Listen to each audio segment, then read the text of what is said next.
नमस्कार। हिमालय टेलिभिजनको दैनिक कार्यक्रम समय सन्दर्भमा तपाईलाई स्वागत छ। म बमलाल गिरी। नेपाली कांग्रेसको 14औं महाधिवेशन आगामी भदौ 16 गतेदेखि 19 गतेसम्म हुने तय गरिएको छ। पटक पटक स्थगित हुँदै तय गरिएको यो महाधिवेशन निर्धारित समयमै होला भन्ने अपेक्षा गरिएको छ। नेतृत्वको लागि अहिलेदेखि नै दौडधुप सुरु भइसकेको छ। खास गरी अहिलेका सभापति शेरबहादुर देउवाले निरन्तर फेरि पनि सभापतिमा उम्मेदवारी घोषणा गर्ने बताइसक्नु भएको छ भने त्यसलाई काउन्टर दिँदै अहिलेको उपसभापति विमलेन्द्र निधिले पनि छलफललाई तीव्रता दिनुभएको छ र सभापतिमा उम्मेदवारी घोषणा गर्ने बताउनु भएको छ। यो सँगै अब नेपाली कांग्रेसभित्रको महाधिवेशनको सरगर्मी बढ्दैछ। अबको नेतृत्व कस्तो आउला, कुन प्यानल होला अथवा विभिन्न गुट उपगुटमा विभाजित दलहरूले अबको नेतृत्व कसरी चयन गर्लान्, त्यसमा खास गरी पुस्तान्तरण र पुस्ता हस्तान्तरणको कुरा पनि उठिरहेको छ। यति बेला अब आगामी महाधिवेशनमा नेतृत्वको लागि युवा पुस्ताहरूको भूमिका के हुन सक्छ, यिनै विषयमा कुराकानी गर्नको लागि आज हामीसँग स्टुडियोमा उपस्थित हुनुहुन्छ नेपाली कांग्रेसका केन्द्रीय सदस्य एवं युवा नेता प्रदीप पौडेल। आउनुहोस् उहाँसँगको संवाद सुरु गरौँ। स्वागत छ। नमस्कार। हजुर नमस्कार। आराम हुनुहुन्छ? ठिक छ। पटक पटक स्थगित हुँदै आएको महाधिवेशन अहिले चाहिँ अन्तिमै भनिएको छ, होला निर्धारित समयभित्रै अपेक्षा गर्नुहुन्छ? मलाई योभन्दा अगाडि तोकिएका महाधिवेशनहरू विकल्प भएका कारणले स्थगित भए। योभन्दा अगाडि महाधिवेशन स्थगित गर्दा चाहिँ संवैधानिक सङ्कट आउने अवस्था थिएन। हाम्रो विधानले, नेपालको संविधानले दल सम्बन्धी जे व्यवस्था गरेको थियो त्यो व्यवस्था चाहिँ बाधक हुँदैन थियो। तर अहिले जुन समयमा हामीले महाधिवेशन तोकेका छौँ त्यो समयमा अधिवेशन हुन सकेन भने हामीलाई दल सम्बन्धी जुन संविधानमा व्यवस्था छ त्यो व्यवस्थाले चाहिँ कांग्रेस पार्टीलाई असंवैधानिक ठहर गर्ने परिस्थिति हुन सक्छ। भनेको विकल्प हुँदासम्म चाहिँ त्यो पालहरू खोजिरहने काम चाहिँ हुँदो रहेछ है दलभित्र? होइन, मतलब नेतृत्व कुर्सीमा बसिरहन चाहने, हतार नगर्ने समय छ। यो विकल्प त्यसलाई प्रयोग गरिराखौँ भनेर चाहिँ अधिवेशन गर्न तम तयार नहुने, हतार नगर्ने, इच्छुक नहुने त्यो परिस्थिति हो। तर अब चाहिँ विकल्प नभएका कारणले यो समयमा यो जुन तोकिएको छ यो अन्तिम कार्यतालिका कार्यान्वयन हुन्छ। दलहरूभित्र खास गरी अब जस्तो अहिले म जहाँ छु फेरि त्यो अवस्थामा आइपुगौला नपुगौला भन्ने मानसिक त्रासका कारण पनि होला है दलहरू।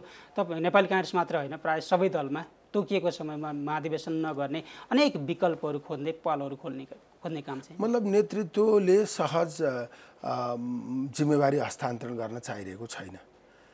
एकदम टिकिरहने, शक्तिमा बसिरहने, असफलता र सफलताको मानक के हो त्यतातिर चाहिँ खासै चाहिँ व्यवस्था गर्ने र मुख्य गरी चाहिँ यो नेचुरल प्रोसेस जुन छ, पोलिटिक्सको पनि त नेचुरल प्रोसेस हुन्छ। यो स्थायी पद होइन, सधैँभरि जिम्मेवारीमा रहिँदैन। यो चाहिँ एउटा समयका लागि लिने हो, त्यसपछि छोड्नुपर्छ। यो चाहिँ पछिल्लो पुस्तालाई हस्तान्तरण गर्दै जानुपर्छ भन्ने जो नेचुरल प्रोसेस हो त्यसलाई पनि आत्मसात नगरेको देखिन्छ। त्यसो भएर चाहिँ अब कुर्सीमा पुगेका व्यक्तिहरू त्यही टिकिरहन चाहने मनोविज्ञानले चाहिँ यस्तो भएको। त्यसैले अब चाहिँ दलहरूको विधानमा अथवा नेपालकै संविधानमा प्रधानमन्त्री कतिपटक हुन पाइने हो, पार्टीको सभापति कतिपटक हुन पाइने हो, मन्त्री कतिपटक हुन पाइने हो, त्यसको पनि निर्धारण गरिनुपर्छ भन्ने मलाई लाग्छ। त्यसो नभएसम्म के हुने भयो भने यो चाहिँ स्थायी रूपमा चाहिँ एउटा पुस्ताले अथवा त्यो पुस्ताभित्रका केही व्यक्तिहरूले चाहिँ पद ओगटिरहने स्थिति बन्यो। त्यो महाधिवेश अथवा तपाईँहरूको विधानमा अथवा राजनीतिक दलहरूको विधानमा गरिएको व्यवस्थाले मात्र त्यो सकिँदो रहन्छ होइन? विधानले पनि ती व्यवस्थाहरू गरेको छैन। जस्तै हाम्रो नेपाली कांग्रेसमा चाहिँ 2 पटकभन्दा बढी सभापति हुन पाइँदैन। अब त्यो बाहेक अरू कुराको व्यवस्था गरिएको छैन। त्यसैले कस्तो छ भने एकचोटि शक्तिमा पुगिसकेपछि त्यो व्यक्ति साधन स्रोत सम्पन्न हुन्छ, उसको सम्पर्कको नेटवर्क हुन्छ हैन, ऊ शक्तिशाली हुन्छ, पहुँचवाला हुन्छ, अनि त्यही प्रयोग गरेर ऊ त्यहाँ टिकिरहन चाहन्छ। उसले कार्य सम्पादन कस्तो गर्यो भन्ने आधारमा मूल्याङ्कन गर्ने भन्दा पनि उसको प्रभाव र पहुँचले चाहिँ उसलाई त्यहाँ टिकाइरहने स्थिति बन्छ। हाम्रो राजनीतिमा प्रभाव राख्ने विभिन्न विषयहरू छन्। एउटा आर्थिक विषय छ, एउटा पहुँचको विषय छ हैन। अब त्यो शक्तिमा रहिरहने यस्ता आधारहरूका कारणले चाहिँ नेतृत्व हस्तान्तरण नभएको स्थिति हो। यसलाई चाहिँ संवैधानिक व्यवस्थाबाट नै हस्तान्तरण हुने परिस्थिति लामो समयसम्म एउटै शैलीबाट कार्यशैलीबाट व्यक्तिबाट चाहिँ निर्देशित हुने अथवा के भन्ने त्यसलाई शासित हुने भन्ने कि त्यो अवस्था चाहिँ रहनु हुँदैन जुन अहिले भइरहेको छ। जस्तो विधानमा अब 2 कार्यकालसम्म सभापति अथवा पार्टी अध्यक्ष काङ्ग्रेसमा सभापति होला, एमाले माओवादीमा सभापति अध्यक्ष होला, जेसुकै भए पनि त्यो तोकिएको समयमा अथवा आफ्नो निर्धारित समयभित्र पावरमा पुग्न नसक्ने, पुगिसकेपछि अनेक चाहना हुने तपाईँले भने जस्तै, त्यसको लागि जस्तो पहिलेदेखि नै पावरमा पुग्नको लागि अलि उमेर हद पुरा गर्नुपर्ने कारणले पनि त्यस्तो भएको होला नि, किनकि तपाईँ जतिको नेता अथवा तपाईँहरू जतिकै उमेर समूहका व्यक्तिहरू कुनै पनि दलको नेतृत्वमा निर्वाचित भएर पुग्न सक्ने अवस्था हामीले देखिएन। मलाई हुन त अब यो प्रोसेसबाटै पुग्नु भएको हो होइन। उहाँहरू जो पदमा हुनुहुन्छ उहाँहरू चाहिँ जबरजस्त त्यहाँ पुग्नु भएको भने प्रोसेसबाटै पुग्नु भएको हो। त्यसैले प्रोसेसमा जितिसकेपछि गुनासो गर्ने अथवा यस्तो हुनुपर्थ्यो भनेर भन्ने कुरा स्वाभाविक नहुन सक्छ। खास गरी हाम्रो राजनीतिमा प्रभाव पार्ने विचारभन्दा अरू नै भयो। यसले जस्तै दलभित्र चाहिँ टिकट कसले पाउँछ, जसले आर्थिक चलखेल गर्न सक्छ, पहुँच बढाउन सक्छ, त्यसले टिकट पाउँछ। चुनाव कसले जित्छ, जसले आर्थिक चलखेल गर्न सक्छ त्यसले जित्छ। अब मतदाता नै पनि आर्थिक चलखेलले प्रभावित हुने स्थिति भएपछि त्यसको प्रभाव सबैतिर परेर जान्छ।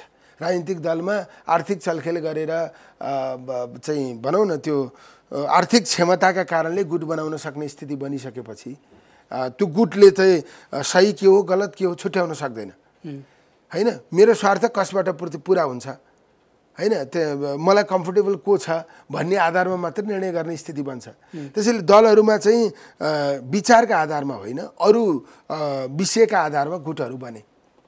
ती गुटहरू स्थायी भए अनि ती गुटहरूको जगमा उभिएर चाहिँ नेतृत्व लिने परिस्थिति बन्यो।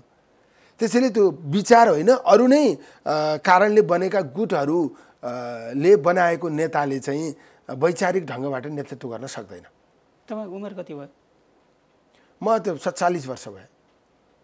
47 भनेको जस 32-33 वर्षको उमेरमा तपाईँ 42-43 वर्षको उमेरमा केन्द्रीय सदस्य हुनुभयो। त्योभन्दा पहिले भएँ म केन्द्रीय त 2 सदस्य 2 कार्यकाल म भएँ। 40 वर्षको हाराहारीमा भइसक्यो।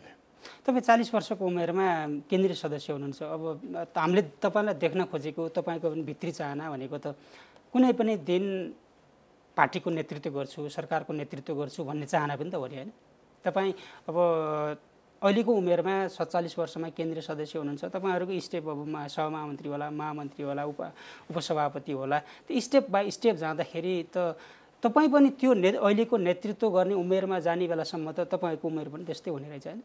मतलब म के कुरा स्वीकार गर्छु भने विचारको पक्षबाट कार्यशैलीको पक्षबाट कन्टेन्टको आधारमा हामीले हस्तक्षेप गर्न नसकेकै हो। यो हामीले आफ्नो कमजोरी स्वीकार गर्नुपर्छ। कसैले दिएन भन्दा पनि हामीले लिन सकेनौँ। यो चाहिँ जस्तै बिपी कोइरालाले काङ्ग्रेस स्थापना गर्दा उहाँ मलाई लाग्छ 29-30 वर्षको हुनुहुन्थ्यो। 7 सालमा राणासँग लड्दा अथवा गृहमन्त्री हुँदा म 35-36 वर्षको हुनुहुन्थ्यो।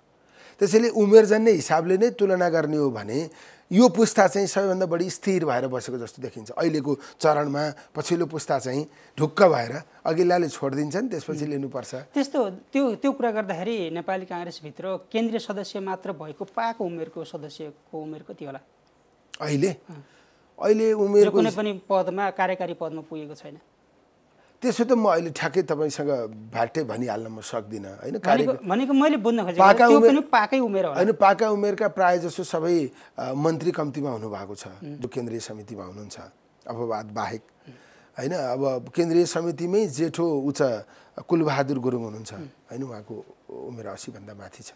त्यसैले अब केन्द्रीय समितिमा पुगेको तर जिम्मेवारी अन्य सरकारको अथवा अरू कुराको जिम्मेवारी सरकार भन्दा नि पार्टीभित्रकै कुरा पार्टीकै पनि पदाधिकारी नबनेको को छ मैले अहिले त्यो घोत्लिएर नि सोच्नुपर्छ। तर अब यो विषय चाहिँ मलाई के लाग्छ भने उमेरसँग मात्रै जोडिएको होइन। यो उमेरसँग त सोच विचारहरू पनि विकसित हुने कुरा हो नि त। जति पाएको हुँदै जान्छ तपाईँहरूले अहिले उठाएको कुरा नेतृत्व हस्तान्तरण अथवा पुस्तान्तरणको कुरा पनि त त्यही त हो नि। तपाईँहरूले केही न केही आरोप लगाउनु भएको छ, तपाईँहरूले लगाएको आरोप अनुसार त्यो हुन पनि जायज हुन पनि सक्छ। मतलब उमेर बढी भएको तर जिम्मेवारीमा नरहेको प्रगतिशील कुराहरू नै गरिरहेको पछिल्लो उमेरको सोच अनुसार नै विषयहरू राखिरहेका नेताहरू पनि हुन सक्छन्। खास गरी यो टेस्टेड र अनटेस्टेड को हो भन्ने आधारमा हेरिनुपर्छ जस्तो मलाई लाग्छ। बारम्बार जिम्मेवारीमा पुग्नका लागि चाहिँ के हुनुपर्छ भने एकचोटि पुग्दा चाहिँ एकदमै चमत्कार गरेको हुनुपर्छ। कुनै व्यक्ति एउटा जिम्मेवारीमा पुग्यो त्यहाँ बसेर उसले एकदमै चमत्कार गर्यो भने उसलाई काम गर्ने थप समय दिनुपर्छ। तर जिम्मेवारीमा पुग्दा पनि केही नगर्ने अनि फेरि उसले बारम्बार चाहिँ जिम्मेवारीमा पुग्ने अवसर पाइरहने त्यो कुरा चाहिँ कार्यशैलीका आधारमा मूल्याङ्कन भएको भएन हैन। उसको क्षमता अथवा उसले कस्तो चाहिँ ढङ्गबाट काम गरेको छ भन्ने आधारमा मूल्याङ्कन हुने स्थिति भएन। त्यसैले चाहिँ कामको आधारमा मूल्याङ्कन हुनु पर्यो, क्षमताको आधारमा अवसर दिने स्थिति हुनु पर्यो। त्यसैले प्रतिस्पर्धाबाट उत्रिएको छ तर प्रतिस्पर्धाबाट उत्रिएको व्यक्ति पनि के छ भन्दा हारेको भन्दा चाहिँ कमजोर छ। यस्तो किन हुन्छ त? यस्तो किन हुन्छ भने राजनीतिक प्रतिस्पर्धामा प्रभाव चाहिँ विचार होइन, कार्यशैली होइन, अरू नै विषयको भएको जस्तो देखिन्छ। यो पार्टी नेतृत्वमा मात्र होइन सरकारको नेतृत्वमा पनि सरकार कम्तीमा पार्टी नेतृत्वको लागि त 2 कार्यकालसम्म भन्ने हरेक पार्टीको विधानमा लगभग छैन। अनि त काङ्ग्रेसमा बाहेक छैन सायद। त स्वघोषित पनि होला कतिपय अवस्थामा त। अब त्यस्तो हुन्थ्यो भने प्रचण्डजी माओवादीको नेता अहिलेसम्म भइरहनुहुन्थ्यो त हैन।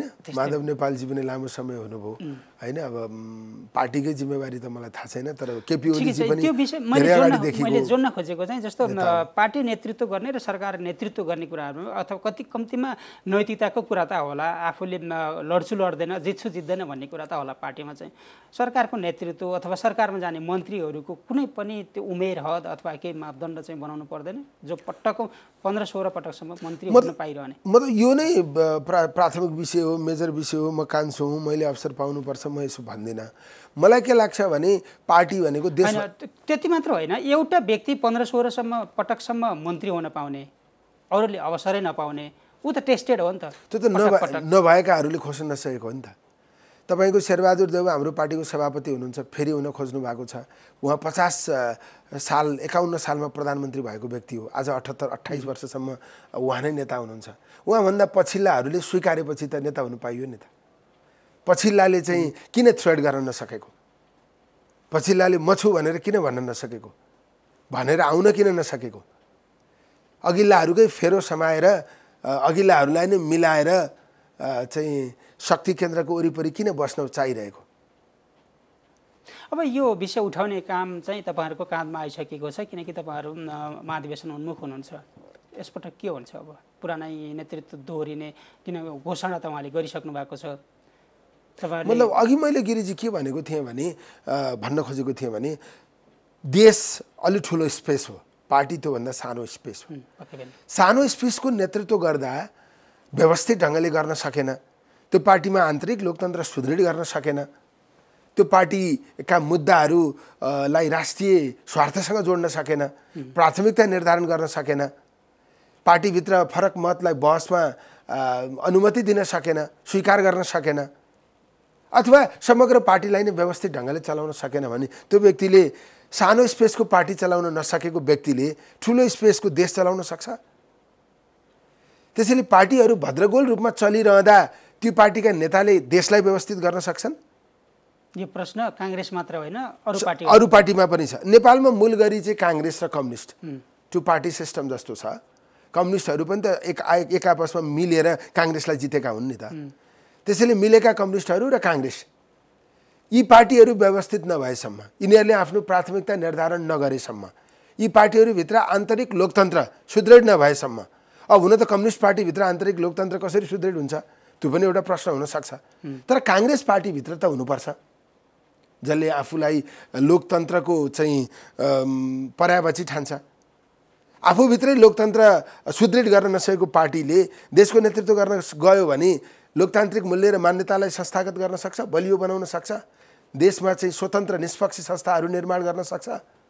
तपाईले यति प्रश्न त्यसकारण मैले भनिरहेको कुरा के हो भने पहिला पार्टी बनाऊ, पार्टी सुदृढ गरौँ, पार्टीलाई विधि विधान अनुसार चल्ने बनाऊ, पार्टीभित्र आन्तरिक लोकतन्त्रको अभ्यासलाई असाध्यै धेरै चुस्त बनाऊ, पार्टीमाथि उठेका प्रश्नहरूको यथोचित जवाफ दिने डिफेन्स गर्न पर्ने होइन, आक्रामक ढङ्गले प्रस्तुत भएर पार्टीमा गलत भएको छैन भन्ने स्थिति निर्माण गरौँ। त्यस्तो भयो भने मात्रै हाम्रो पार्टीका प्रति विश्वास बढेर आउँछ। यो पार्टी व्यवस्थित ढङ्गले चलेको छ। यो पार्टीका नेताहरूले पार्टी सञ्चालनमै लोकतान्त्रिक मूल्य र मान्यतालाई आत्मसात गरेका छन्, विधि व्यवस्थालाई आत्मसात गरेका छन्। यिनीहरूको एजेन्डा राष्ट्रिय स्वार्थसँग जोडिएको छ। त्यसकारण यो पार्टीलाई सत्तामा लानुपर्छ भन्ने कुरा जनतालाई महसुस गराउँ। त्यसैले पहिला पार्टी सुदृढ नगरेसम्म हामीले सरकारमै जान पाइयो भने पनि देशलाई सुदृढ गर्न सकिँदैन। त्यसकारणले पार्टीले एजेन्डाहरू प्रष्ट गर्नु पर्यो, कार्यशैली चाहिँ समय सापेक्ष बनाउनु पर्यो, विधि विधानलाई पूर्ण रूपमा लागू गर्नु पर्यो, आन्तरिक लोकतन्त्र सुदृढ गर्नु पर्यो।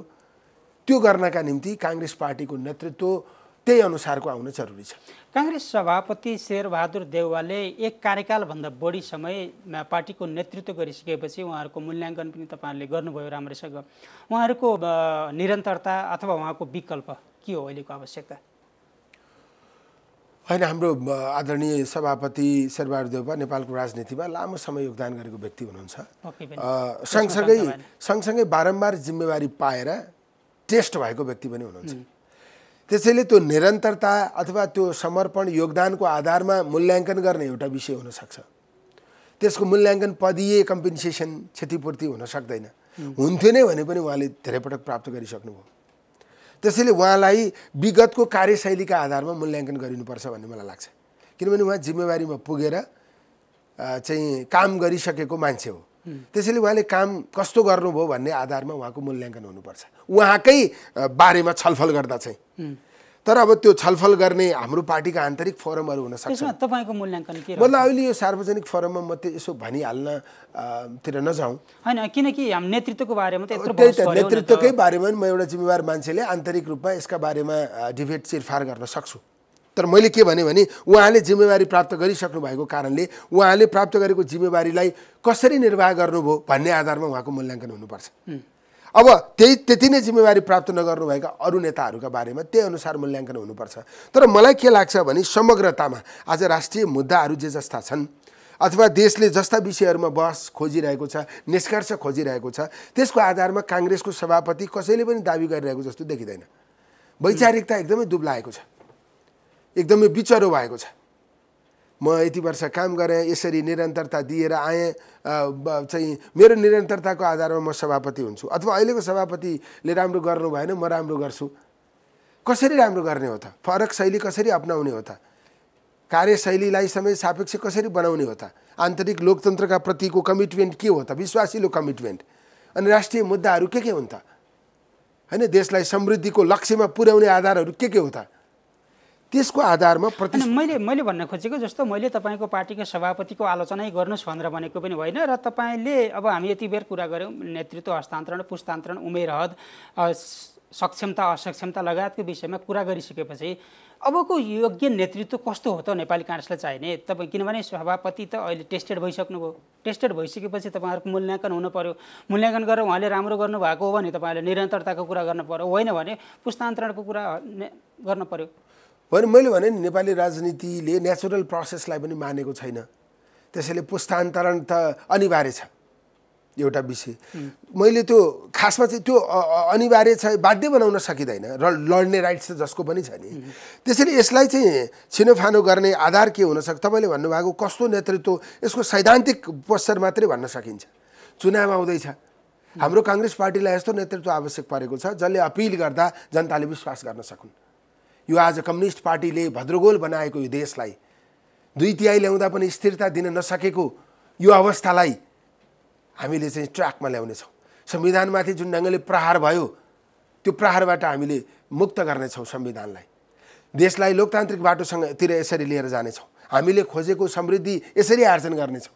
एकदमै राम्रो प्रखरता भएको, कतै दाग नलागेको, एकदम विश्वासिलो आधार निर्माण गर्न जगमा उभिएको, हैन, तपाईको राष्ट्रिय मुद्दाहरूलाई पहिचान गर्न सक्ने, समस्यालाई पहिचान गर्न सक्ने र समाधान पनि दिन सक्ने र काङ्ग्रेस पार्टीभित्र आन्तरिक लोकतन्त्रलाई सुदृढ गर्न सक्ने नेतृत्व हामीलाई चाहिएको छ।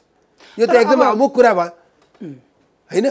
यो अब त्यस कारणले चाहिँ मैले के भनेको भने यो विषय कार्यशैलीसँग नि जोडिएको छ, विगतको चाहिँ टेस्ट परीक्षणसँग पनि जोडिएको छ, पुस्ता हस्तान्तरण गर्ने विषयसँग नि जोडिएको छ, भद्रगोल काङ्ग्रेसलाई व्यवस्थित गर्ने विषयसँग नि जोडिएको छ, भद्रगोल देशलाई व्यवस्थित गर्ने विषयसँग नि जोडिएको छ।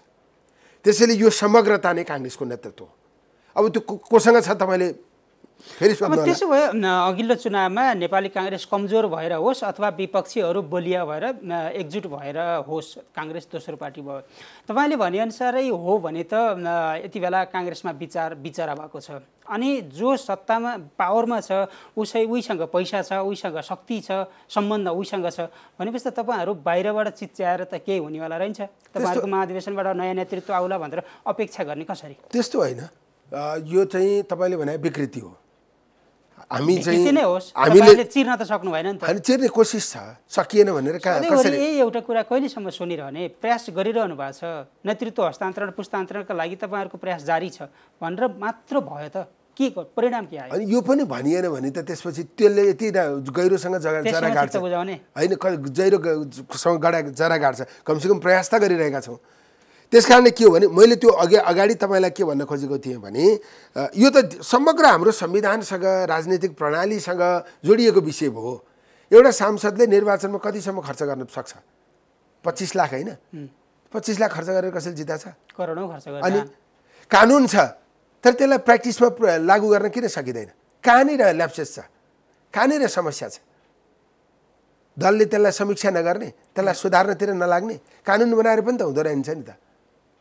हाम्रो संविधान छ होइन, संविधानका एकदमै सकारात्मक कुराहरू गर्न सकिन्छ, तर अनुभूतिमा एकदमै परिवर्तन भएको महसुस गर्न सक्ने स्थिति छ त। त्यसमा कमजोरी हो, त्यसै कमजोरी मैले त दलको कमजोरी हो मुख्य कुरा मैले आफैले स्वीकार गरेको छु।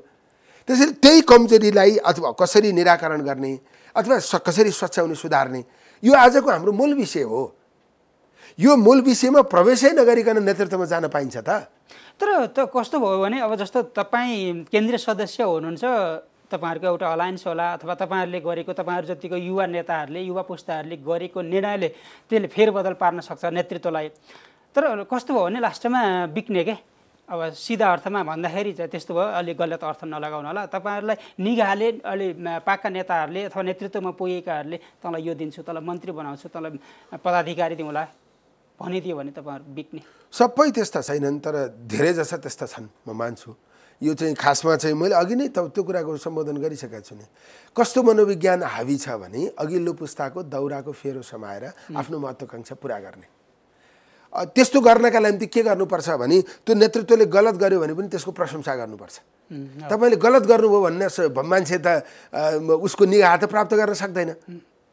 त्यसैले आफूले अवसर प्राप्त गर्ने, अवसर अब केलाई मान्ने? मन्त्री पदलाई मान्ने अथवा पार्टीको मुख्य पदलाई मान्ने, पदाधिकारी सदस्य बन्ने कुरालाई मान्ने, त्यो पदीय आकांक्षा पुरा गर्नका निम्ति त्यो अघिल्लो पुस्तालाई रिजाउनु पर्ने, मुख्य पदमा भएको व्यक्तिलाई रिजाउनु पर्ने जुन अवस्था छ त्यसलाई हामीले फेर्न जरुरी छ। मैले पद प्राप्त गर्न विधिभित्र छिर्नुपर्छ, विधिबाट प्रतिस्पर्धा गरेर आएपछि मात्रै मैले प्राप्त गर्न सक्छु। त्यो कुराको सुनिश्चितता भयो भने अनि मात्रै हामीले चाहिँ मुख्य पदमा भएका व्यक्तिहरूको गुण र दोषका आधारमा मूल्याङ्कन गर्न सक्ने परिस्थिति बन्न सक्छ। त्यसैले त्यो हाम्रो प्रक्रिया नै कस्तो भयो भने व्यक्ति हावी भयो होइन, त्यो चाहिँ मूल प्रवाहको जुन व्यक्ति छ, मुख्य पदको व्यक्ति जुन छ, उसँग यति धेरै अधिकार भयो कि उनले चाहँदा मात्रै कसैले प्राप्त गर्ने, उनले नचाहँदा प्राप्त गर्न नसक्ने स्थिति भयो। त्यसैले त्यो सिस्टममै समस्या छ। हुन त डकुमेन्टमा त्यस्तो समस्या छैन, विधान हाम्रो पार्टीको जुन छ विधानमा यो कुरालाई प्रस्ताइएको छ, तर प्र्याक्टिस चाहिँ फरक छ। हामीले त्यस्तो प्र्याक्टिसलाई स्वीकार गर्नु भएन। जस्तै म तपाईँलाई एउटा उदाहरण दिन्छु, टिकट कसरी पाइन्छ, प्रतिनिधि सभामा काङ्ग्रेसको उम्मेदवार कसरी हुन पाइन्छ भन्ने एउटा श्रृङ्खलाबद्ध व्यवस्था छ, तर त्यो व्यवस्था छायामा परेको छ।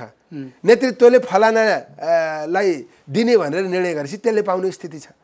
त्यसैले यो व्यक्तिको जुन असीमित अधिकार दिइएको छ, शक्तिशाली बनाइएको छ, यो चाहिँ लोकतान्त्रिक व्यवस्थामा हुँदैन। यो कम्युनिस्ट पार्टीको चेयरम्यान त्यस्तो हुनसक्छ, त्यो मठाधीश हुनसक्छ, तर हाम्रो काङ्ग्रेस पार्टीको सभापति अथवा जिम्मेवार नेता त्यस्तो हुन सक्दैन। उसलाई पनि चेक एन्ड ब्यालेन्स गर्ने व्यवस्था हुनुपर्छ, उसको अधिकार को क्षेत्र सीमित हुनुपर्छ। उसले नेतृत्व गर्न सक्छ तर जबरजस्त गर्न सक्दैन, उसको मात्रै विवेकले सबै कुरा हुन सक्दैन। हैन, एउटा संरचनागत निर्णय गर्ने प्रणाली हुनुपर्छ। त्यो प्रणालीमा आधारित भएर प्रक्रिया अगाडि बढ्नुपर्छ। त्यो चाहिँ विधि व्यवस्थाभित्र सुरक्षित छ, तर व्यवहारमा त्यसलाई ल्याउन सकिएको छैन। काङ्ग्रेसका लागि यो चुनौती हो। हामीले विधानमा विधि व्यवस्थाभित्र जे कुरा सुनिश्चित गरेका छौँ त्यसलाई कार्यान्वयन गर्ने आज हाम्रो मुख्य चुनौती हो। देशको संविधानले धेरै कुरा सकारात्मक कुरा सुनिश्चित गरेको छ, तर देशको नेतृत्वले त्यसलाई आत्मसात गरेको छैन। त्यसैले देशको संविधानले सुनिश्चित गरेको विषयलाई आत्मसात गर्न सक्ने नेतृत्व देशलाई चाहिएको छ। काङ्ग्रेसको विधानले सुनिश्चित गरेको विषयलाई आत्मसात गर्न सक्ने नेतृत्व, लोकतान्त्रिक विधिबाट चल्ने नेतृत्व नेपाली काङ्ग्रेसलाई चाहिएको छ। त्यसको आधारमा नेतृत्व चयन गर्ने परिस्थिति अब हुनुपर्छ जस्तो मलाई लाग्छ। त्यसैको लागि होला होइन, तपाईँहरूले त 7 भाइ 9 भाइ बनाएर एउटा एक खालको प्यानलै भनौँ कि के भनौँ त्यसलाई, अब समूह बनाइरहनु भएको छ, त्यही अनुसार सक्रिय हुनुहुन्छ। आगामी महाधिवेशनमा त्यो समूहको भूमिका के देखिन्छ, के हुन्छ? मतलब हामीले एउटा भनौँ न, यो अब त्यसलाई के भन्ने, योङहरू भनेर त्यो चाहिँ युवा उमेरभित्रका त कोही पनि सायद छैन होला होइन। तर चाहिँ कस्तो छ भने यो छलफल गर्ने एउटा फोरमका रूपमा पार्टीलाई सच्याउने, विकृतिहरूका विरुद्ध प्रहार गर्ने र काङ्ग्रेस पार्टीप्रति एउटा आशा जगाउने उद्देश्यले चाहिँ हामीहरू बस्ने, छलफल गर्ने गरिरहेका छौँ। त्यसले चाहिँ एउटा वैचारिक बहसलाई पनि अगाडि बढाइरहेको छ। हामीले महासमितिको बैठकमा डकुमेन्ट तयार गरेरै चाहिँ हामीले छलफलका निम्ति केही विषयहरू ल्यायौँ। केन्द्रीय कार्य समितिको बैठकमा पनि हामीले पटक पटक त्यो गरेको स्थिति छ। नेतृत्वले कमी कमजोरी गर्दा त्यसलाई औँल्याउने पनि हामीले कोसिस गरेका छौँ। महाधिवेशनलाई नै सुनिश्चित गर्ने सवालमा पनि हामीले पार्टीभित्र छलफल व्यापक रूपमा अगाडि बढायौँ।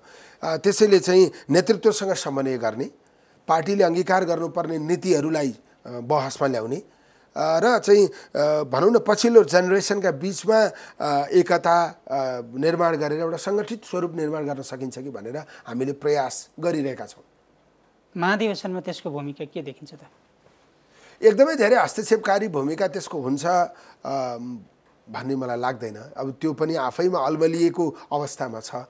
हामीले केहीले के भनिरहेका छौँ भने हामीले नै एउटा टिम बनाऊँ होइन, हामीले नै चाहिँ एउटा वैचारिक मुद्दाहरूका आधारमा प्रतिस्पर्धा गर्ने प्रणालीको विकास गरौँ अथवा चाहिँ प्र्याक्टिस गरौँ होइन। त्यत्तिकै उम्मेदवारी घोषणा गरेर मात्रै चाहिँ उम्मेदवार भइँदैन, जित्न मिल्दैन।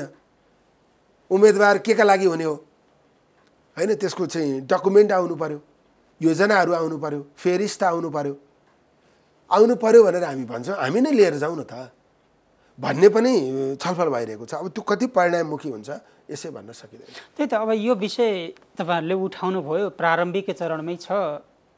अब फेरि पनि अघि कुरा गरे जस्तै तपाईँहरूले एउटा सशक्त टिम बनाउनु भएको छ, त्यही टिमले तपाईँले भनेअनुसार काम गरिरहेछ।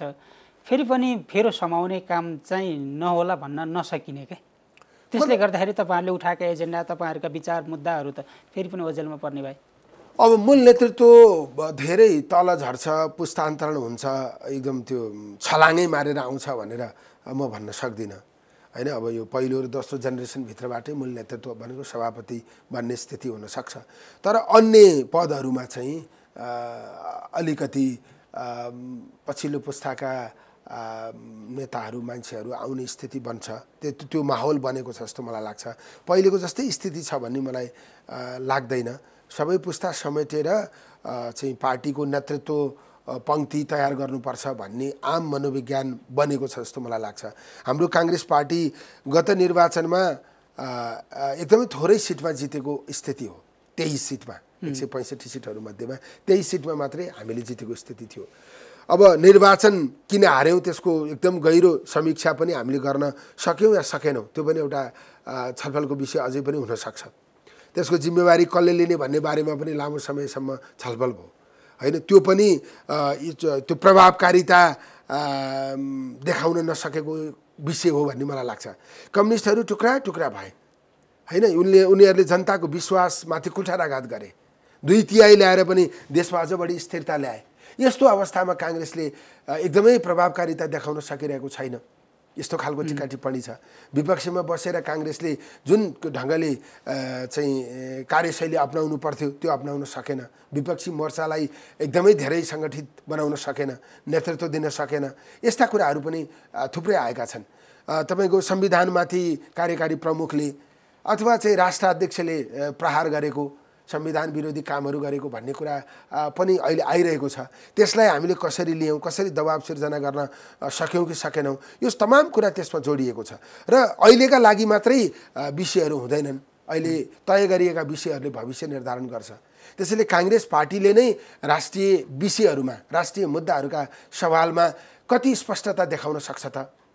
हैन, हाम्रो नेतृत्वमा संविधान जारी भयो, त्यो संविधान लागू गर्ने सवालमा, त्यसप्रतिको प्रतिबद्धताको सवालमा कति प्रश्न हुन सक्छ त?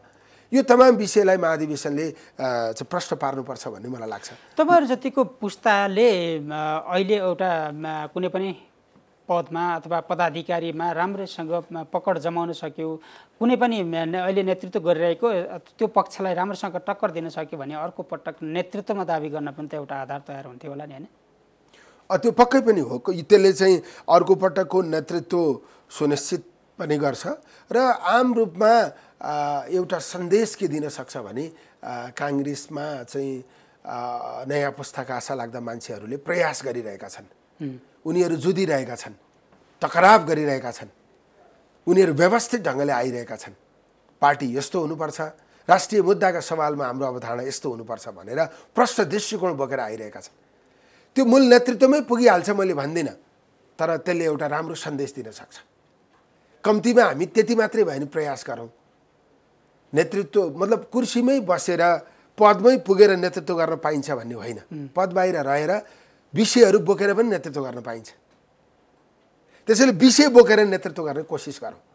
अब अहिले हुन त यो अलि प्रारम्भिक नै होला, जुन हिसाबले काङ्ग्रेसभित्र नेतृत्वको लागि छलफलहरू भइरहेका छन्, त्यो छलफलले महाधिवेशन अब हुन्छ कि भन्ने एउटा आशा पनि जगाएको छ। त्यसको मतलब चाहिँ अब अहिलेका सभापति शेरबहादुर देउवा होस् अथवा उपसभापति विमलेन्द्र निधि, पहिलेका महामन्त्रीहरू प्रकाशमान सिंह, शशाङ्क कोइराला, शेखर कोइरालाहरूले नेतृत्वमा दाबी गर्दै गर्दा तपाईँहरूले भने जस्तै त्यो तपाईँहरूले उठाएका एजेन्डाहरू सम्बोधन हुन सक्छन्?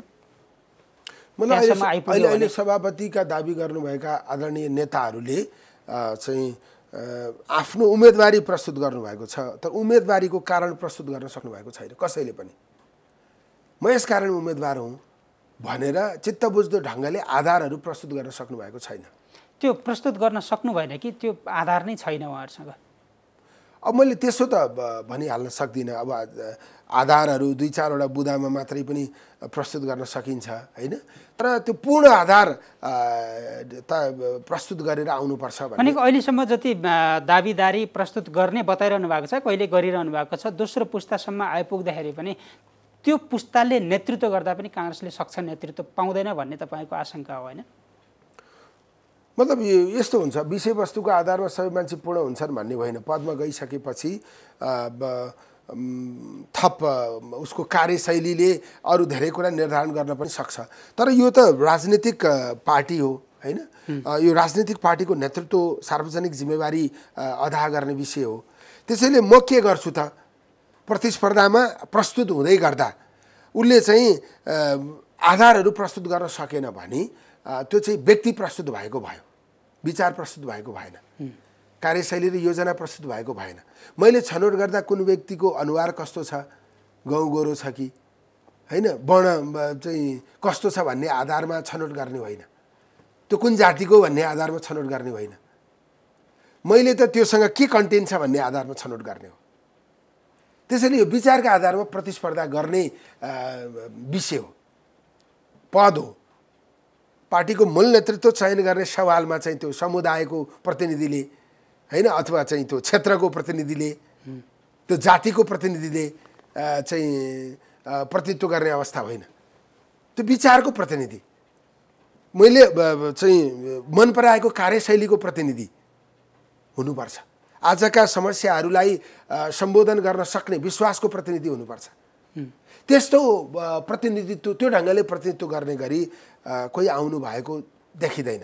तर अब समय छ, यो बिचमा बहस पनि हुन्छ, होइन, ककसहरू हुन्छन् होला, मञ्चहरू बन्छन् होला। त्यस्ता डकुमेन्टहरू आउँछन् होला, आर्टिकलहरू आउँछन् होला। ठिकै छ, त्यसको लागि समय छ। अहिलेलाई चाहिँ जस्तो अब क्रियाशील सदस्यता वितरणमा पनि लामो समय विवाद भयो, त्यो विवाद अझै पुनः साम्य भएको छैन होला। यो विवादलाई कसरी समाधान गर्दै हुनुहुन्छ? क्रियाशील सदस्यताको कारणले नेपाली कङ्ग्रेसको अधिवेशन नहुने स्थिति हुँदैन। अब चाहिँ नेपाली कङ्ग्रेसको केन्द्रीय कार्यालयबाट वितरण गरिएको क्रियाशील सदस्य सङ्ख्या झन्डै 10 लाख हो। त्यसमध्येमा केहीले नवीकरण गर्नु भएन, केही फारमहरू, नयाँ फारमहरू पनि सबै भरिएको छैन। त्यस हुनाले मेरो विचारमा भरिएको फारमको सङ्ख्या 9 लाख, 9.25 लाख हुनसक्छ। त्यो मध्ये हामीले तयार गरेको सफ्टवेयरमा 8 लाख क्रियाशील सदस्य इन्ट्री भइसकेको छ। त्यो 8 लाख क्रियाशील सदस्य मध्येमा हामीले पहिलो चरण सार्वजनिक गरेका 4 लाख क्रियाशील सदस्यहरू निर्विवाद थिए। उनीहरूको विषयमा कुनै पनि उजुर परेको थिएन। अब नाम सच्याउने, स्थानान्तरण गर्ने, हैन, पुरुषको ठाउँमा महिला भयो त्यसलाई सच्याउने, उमेर सच्याउने, यस्ता कुरा बाहेक यो क्रियाशील सदस्य जुन प्रस्ताव गरिएको छ त्यो मान्छे क्रियाशील सदस्य हुन योग्य होइन भनेर 4 लाख क्रियाशील सदस्यमाथि दाबी विरोध थिएन। त त्यसपछि हामीले 1 लाख फेरि सार्वजनिक गर्यौँ। त्यसमा पनि खासै त्यस्तो खालको दाबी अथवा उजुरी थिएन। 5 लाख क्रियाशील सदस्य करिब करिब निर्विवाद छ। अनि हामीले इन्ट्री गरेका 8 लाख मध्येमा 3 लाख क्रियाशील सदस्यमाथि थुप्रै उजुरीहरू परेको छ। त्यसलाई हामी एउटा मापदण्ड बनाएर छानबिन गरिरहेका छौँ। त्यो छानबिन न्यायिक हिसाबले हुन्छ। अब रह्यो 1 सवा लाख जो इन्ट्री भइसकेको छैन, इन्ट्री हुने क्रममा छ, त्यसलाई सार्वजनिक गरेर त्यसमाथि छानबिन गरेर हामीले चाहिँ यो 9 लाख, 9.25 लाख क्रियाशील सदस्यताको नामावली तयार गर्नुपर्छ। यो 20 गतेभित्र तयार गर्ने कुरा छ। असार 20 भित्र हाम्रो कार्यतालिका त्यसअनुसारको छ। हामीले यसलाई त्यो समयावधिभित्र तयार गरेर सभापतिलाई हामी बुझाउँछौँ। त्यो समयावधिभित्र बाइ द वे तयार गर्न सकिएन भने 2-4 दिन अरू लिन सकिन्छ। र चाहिँ त्यो चाहिँ प्रारम्भिक मतदाता नामावली हो। त्यो भनेको 60% अधिवेशन हो। त्यसपछि त प्रक्रियाले आफै अगाडि बढ्छ। अब कोभिडका कारणले हुने समस्याका बारेमा चाहिँ अब सबै प्रोसेस अपनाउनै पर्छ भन्ने छैन, त्यसलाई छुट्याउन सकिन्छ, हैन। अब कतिपय कुराहरू प्रविधिको माध्यमबाट गर्न सकिन्छ। अनि जस्तै तपाईँको चाहिँ परम्परागत रूपमा भिडभाड जम्मा गरेर एकदमै धेरै प्रचार गरेर एकदमै धेरै मञ्चहरू तयार गरेर चाहिँ बहस गर्ने स्थिति नरहन सक्छ। भोट नै पनि काठमाडौँ आएर हामीले काठमाडौँमा तोकेका छौँ महाधिवेशन, काठमाडौँ आएर हाल्न नपर्ने स्थिति पनि बनाउन सकिन्छ। जिल्लाबाट क्षेत्रबाट हाल्ने स्थिति पनि हुनसक्छ। एउटै वडामा 4-5वटा बुथ बनाएर अधिवेशन गर्न सक्ने, मतदान गर्न सक्ने स्थिति बनाउन पनि सकिन्छ। त्यसैले प्रोसेस छुट्याउने, त्यसलाई चाहिँ यो कोरोनाको मापदण्ड अन्तर्गत कसरी ल्याउने भन्ने बारेमा हामीले यो क्रियाशील सदस्यताको विषय टुङ्गिएपछि छलफल गर्छौँ र निष्कर्ष निकाल्छौँ। अहिलेको जटिलता भनेको त क्रियाशील सदस्यता मात्र हो। त्यसबाहेक अब कोभिड बाहेक अर्को चुनौती चाहिँ काङ्ग्रेसको महाधिवेशनको लागि छैन। मैले अघि नै पनि भने नि, विकल्प नभएको कारणले अहिले कसैले चाहिँ त्यतातिर सोच्ने, छलफल गर्ने स्थिति नै छैन। यो तोकिएको अधिवेशनमा, यो तोकिएको समयमा कसरी अधिवेशन गर्ने भन्ने बारेमा मात्रै हाम्रो ध्यान केन्द्रित छ। त्यसैलाई फोकस गरेर हामी नेतृत्व तयार छ। त्यसको लागि नेतृत्व तयार हुनैपर्छ। यो चाहिँ बाध्यता र इच्छा दुवै हो। हस्, हुन्छ। यहाँसम्म आइदिनु भयो, आफ्नो राय दिनुभयो, यहाँलाई धेरै धेरै धन्यवाद। धन्यवाद, यो अवसर दिनुभयो। हुनुहुन्थ्यो नेपाली काङ्ग्रेसका केन्द्रीय सदस्य प्रदीप पौडेल। उहाँसँग हामीले नेपाली काङ्ग्रेसको आगामी महाधिवेशन जो भदौ 16 देखि 19 गतिसम्म काठमाडौँमा तय गरिएको छ, त्यो महाधिवेशनको सेरोफेरोमा रहेर कुराकानी गऱ्यौँ। आजलाई समय सन्दर्भ यति नै। भोलि फेरि आउनेछौँ। नमस्कार।